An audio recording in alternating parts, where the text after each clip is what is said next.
भलेसा में रहने वाले भलेसी मेहमान नवाज हैं सारे। आजकल सोशल मीडिया के जितने भी प्लेटफॉर्म्स हैं, आप सभी लोग सुन रहे हैं कि किस तरीके से कहा जा रहा है कि जम्मू टूरिज्म को चूना लगाया गया है।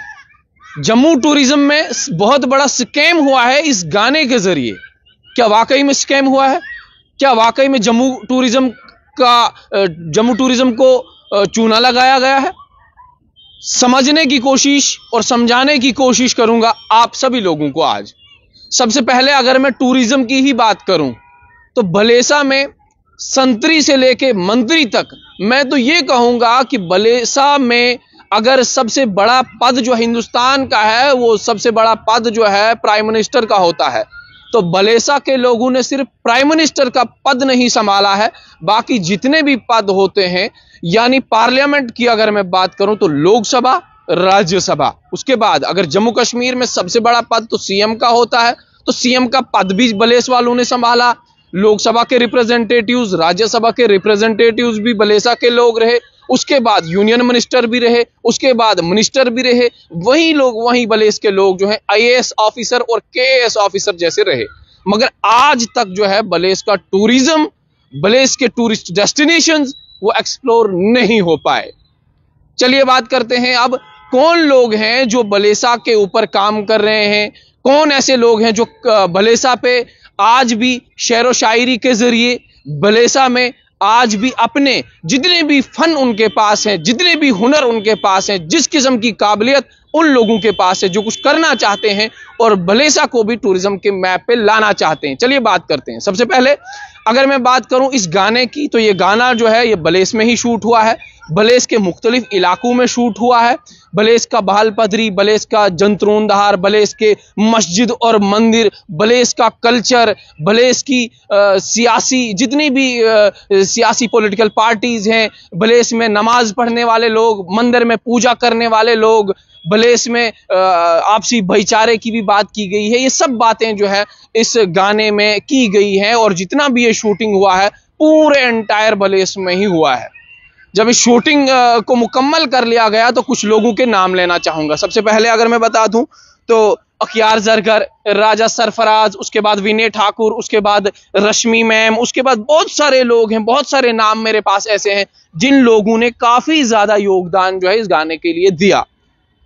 योगदान आप इकोनॉमिकली समझो, आप मईशत के एतबार से समझो, आप पैसे के एतबार से समझो, तो मैंने जो जानकारियां लेनी थी वो मैंने ले ली हैं। पैसा इन लोगों ने इन्वेस्ट किया है इस पे, इन्होंने किसी से भीख वगैरह नहीं मांगी है, इन्होंने कहीं बैंक से लोन नहीं लिया है, इन्होंने कोई स्कैम बड़ा नहीं किया है जिस स्कैम के कारण इन्होंने पैसा जो है वो हड़पा हो और उसके बाद इस गाने को प्रमोट किया हो। इन्होंने सिंपली आपस में ही 5 से 6 बंदों ने आपस में फंडिंग की है, आपस में पैसा जमा किया है और उस गाने को जो है सोशल मीडिया के प्लेटफॉर्म तक पहुंचाया।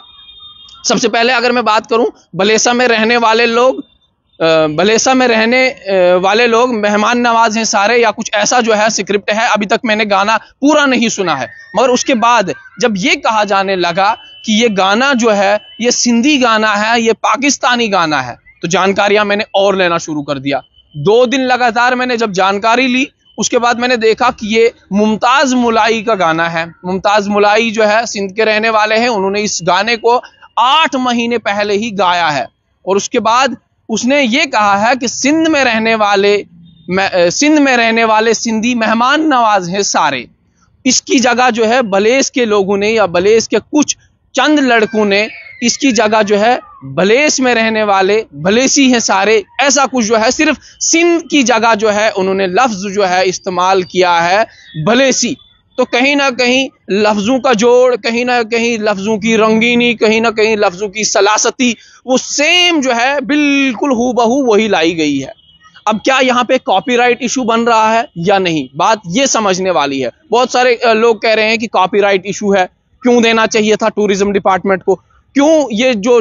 जो गाना है ये टूरिज्म डिपार्टमेंट ने जो है ये सोशल मीडिया के प्लेटफॉर्म पे लाया, अपने वेब पोर्टल पे लाया। हालांकि बाद में यह भी देखा गया कि जब टूरिज्म डिपार्टमेंट ने इसको गाने को प्रमोट करने की कोशिश की तो टूरिज्म डिपार्टमेंट ने जब जानकारियां ली तो विद इन नो टाइम 2 दिन के अंदर अंदर या 1 दिन में ही इस गाने को टूरिज्म डिपार्टमेंट ने अपने वेब पोर्टल से भी हटाया। क्योंकि कुछ टेक्निकल इश्यूज की वजह से वहां पे उन्होंने लिखा है साफ तौर पे कि कुछ टेक्निकल इश्यूज जो है हमें आ रहे हैं, जिन टेक्निकल इश्यूज की वजह से अभी हम इस गाने को जो है प्रमोट नहीं कर सकते हैं। जब ये गाना जो है प्रमोट हो जाएगा या गाना जो है हमें इसके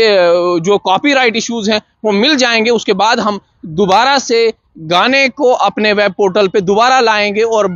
भलेसा में जो दिखाने की कोशिश की गई है वो हम जरूर अपने टूरिज्म वेब पोर्टल पे आप सभी लोगों के सामने रखेंगे। मगर फिलहाल क्या ये सही मानों में गाना जो है कॉपीड गाना है, या अगर कॉपीड गाना भी है तो क्या इसके अलावा भी हिंदुस्तान में कई और बहुत सारे गाने नहीं हैं जो आज तक आपके और मेरी जुबान पे, जो आज तक आपके और मेरे कानों में नहीं गुनगुनाए जाते हैं। आज तक बहुत सारे ऐसे गाने हैं जो पाकिस्तान के अलावा भी आप इंग्लिश गाने सुनते हो, पाकिस्तानी गाने सुनते हो, ऐसे बहुत सारे गाने हैं जो आप सुबह शाम अपनी जुबान पे गुनगुनाते रहते हो या आपके कानों में वो हमेशा गूंजते रहते हैं। तो ये जरूरी नहीं है कि हर तरीके से इस तरीके से आप टारगेट कर रहे हैं कि भलेसा में अब ये हुआ, भलेसा में वो हुआ, भलेसा में स्कैम हुआ। ऐसा कतई नहीं है, भलेसा में किसी भी किस्म का स्कैम जो है वो नहीं हुआ है। हालांकि एक कॉन्फ्लिक्ट सा बन चुका है, छोटा सा कॉन्फ्लिक्ट है, इसको जल्द ही रिज्यूम करने की कोशिश की जाएगी। शायद आने वाले वक्त में ये जो गाना है इसका जितना भी कॉपीराइट इश्यूज आए हैं या जो भी इसके साथ इश्यूज जुड़े हैं वो शायद हम रिजॉल्व करने की कोशिश करेंगे। हम नहीं बल्कि वो लोग जिन लोगों ने ये गाना जो है तैयार किया है, क्योंकि ये उनकी जो लोग इस गाने को अपने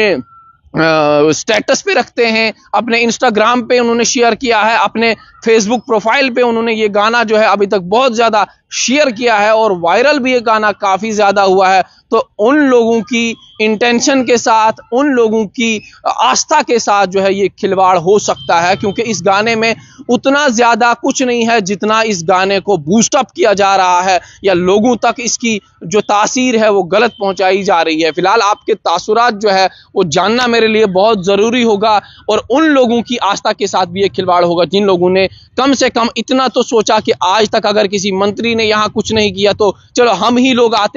सामने आते हैं और भले इसके लिए कुछ ना कुछ करते हैं। तो उन लोगों के नाम भी जो मैंने लिए आपके सामने के ओक्यार जरगर, जिन्होंने बहुत ज्यादा पैसा जो है इस गाने पे इन्वेस्ट किया है, उसके बाद विनय ठाकुर, उसके बाद रश्मि मैम, राजा सरफराज ने खुद बहुत ज्यादा मेहनत की। तो ऐसे जैसे लोग जो है समाज के अंदर आज भी हैं जो किसी ना किसी तरीके से जो फन, जो हुनर उन लोगों के पास होता है, उस फन के जरिए, उस हुनर के जरिए अपने इलाके को, अपने इलाके के ब्रदरहुड को, अपने इलाके के कल्चर को प्रमोट करना चाहते हैं। आप जुड़ते रहिए स्ट्रेट लाइन के साथ।